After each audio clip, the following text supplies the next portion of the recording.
Halo anak-anak kelas 10, hari ini di pertemuan 5 kita akan bahas mengenai layer di Adobe Photoshop.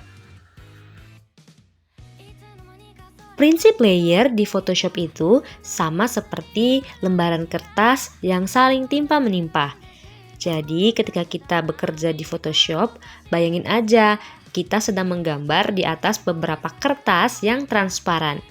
Jadi kita bisa melihat dari lembaran kertas paling atas hingga ke lembaran yang paling dasar. Di Photoshop, kita bisa menggeser-geser layer, kita juga bisa mengatur transparansi layer, dan kita bisa mengubah urutan susunan layernya. Mulai hari ini, Miss mau mengajak anak-anak untuk mulai menggunakan lebih dari satu lembar layer saat mengerjakan suatu karya di Photoshop.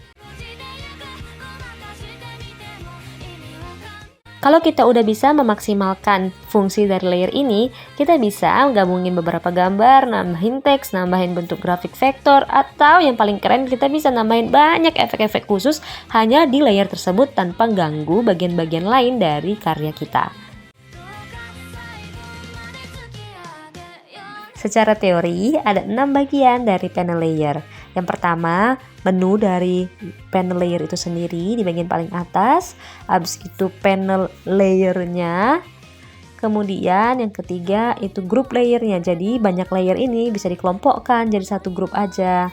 Kemudian ini bagian layer itu sendiri. Terus yang kecil, tombol FX ini kita bisa menampilkan atau nggak menampilkan efek-efek yang lagi kita aplikasikan di layer kita. Nah, efek layer itu ini nih contohnya seperti stroke dan sebagainya. Bagian yang terakhir ada layer thumbnail. Saat memulai lembar kerja baru di Photoshop, layer yang pertama muncul adalah layer background. Layer background ini nggak bisa kita geser-geser dengan move tool seperti yang Miss lagi contohkan. Nanti akan muncul pemberitahuan yang menyatakan layer yang kita lagi pilih ini background layer loh. Background layer ini nggak boleh digeser-geser. Nah, supaya background layer ini bisa kita kotak-atik, maka kita unlock terlebih dahulu. Sehingga dia berubah menjadi layer yang biasa, layer yang normal. Oke, jadi sekarang layer ini udah bisa kita geser-geser. Ketika Miss geser dengan move tool, maka ternyata di bagian paling dasarnya ada layer yang transparan atau bagian yang transparan.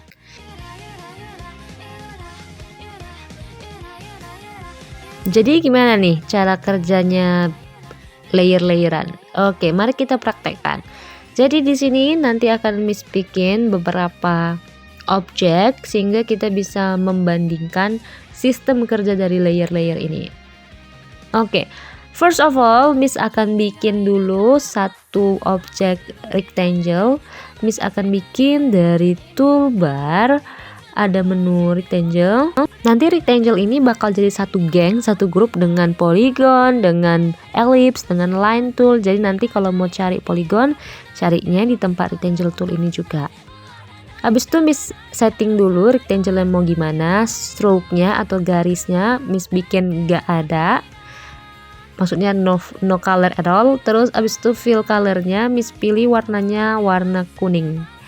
Untuk membuat satu objek, kita tinggal klik lalu drag. Kalau mau dibikin persegi dengan rasio yang sama, sisi-sisinya tinggal dipakai tombol shift di keyboard sambil ditahan. Kalau udah siap mengatur ukuran rectangle-nya, tinggal dilepas aja mouse-nya sehingga nanti objeknya selesai dibikin. Nah, lihat di panel layer, objek rectangle kuning yang udah kita bikin ini jadi layer baru loh di panel layer. Kita lihat di sini sekarang layernya ada dua, layer rectangle kuningnya sama layer background putihnya. Seperti yang udah Miss bahas dari awal, sistem dari layer-layer ini dia kayak lembaran kertas yang timpa-menimpa gitu. Jadi lembaran yang di paling depan itu bakal menutupi lembaran yang di bawah-bawahnya. Oke, jadi sekarang coba Miss praktekkan cara kerjanya kalau objeknya sekarang udah lebih dari satu nih ya. Kita bikin dulu objek teks misalnya dari text tool. Tinggal diklik aja di mana mau diletakkan, misalnya di sini, terus Miss ketik.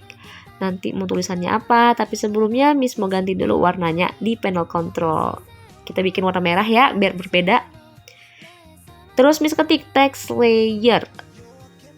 Sekarang lihat di panel layernya udah ada 3 layer. Layer text, layer kotak kuning, sama layer background putih. Sekarang nih kan susunannya si text layer ini berada di atas dong ya. Coba kita geser si text layernya. Oke, bener aja kalau ternyata si text layernya ini emang di atas dari kotak kuningnya. Sekarang coba kita ubah susunan dari layernya di panel. Si text layernya ini Miss turunkan di bawah si kotak kuning. Nah, seperti yang udah kamu duga, kalau si kotak kuning ini akan menutupi si text layernya karena susunan layernya ini udah berubah. Si kotak kuning emang berada di atas, sedangkan si text layer berada di bawahnya. Ada lagi nih yang bisa kita atur dengan panel layer, yaitu opacity. Opacity ini sama aja artinya dengan transparansi. Jadi kita bisa atur si kotak kuning ini berapa persen tingkat transparansinya. Misal 50%. Jadi nanti si kotak kuning ini 50% transparansinya, sehingga layer yang ada di bawahnya itu bisa kelihatan. Kalau kita bikin opacity-nya 10%, maka si kotak kuningnya ini akan semakin pudar juga. Kalau kita bikin 0 sekalian, maka dia akan hilang dari peredaran.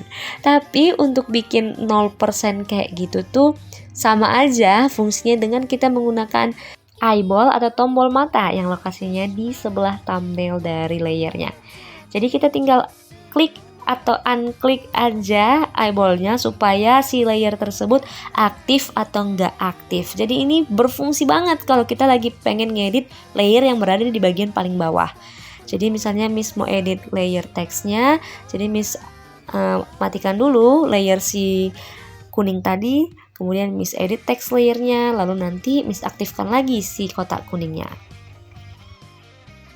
Honestly, masih banyak lagi hal-hal yang Miss pengen sharingkan sama kamu tentang panel layer ini. Tapi Miss rasa di pertemuan 5 kita cukupkan sampai di sini aja. Ntar sisanya kita akan bahas kalau kita udah ketemu di Zoom. Oke, sebagai spoiler, next week mungkin kita akan bahas gimana cara ngeblending layer-layer ini. Oke, kesempatan ini Miss juga mau pakai waktu belajarnya kalau kita jadwalnya lagi CR untuk kamu install dulu Adobe Photoshop versi apa aja terserah, tapi Miss udah sediakan yang versi 2020 di link di description box. Kamu tinggal klik linknya, kemudian download lalu install. Kalau ada bingung installnya, tinggal WhatsApp Miss akan cepet-cepet usahain bales WhatsApp kamu. That's all for today. Hari ini kita cukupkan pertemuan kita sampai di sini. Kalau ada pertanyaan, langsung kita diskusikan dan sharing di grup WhatsApp aja ya.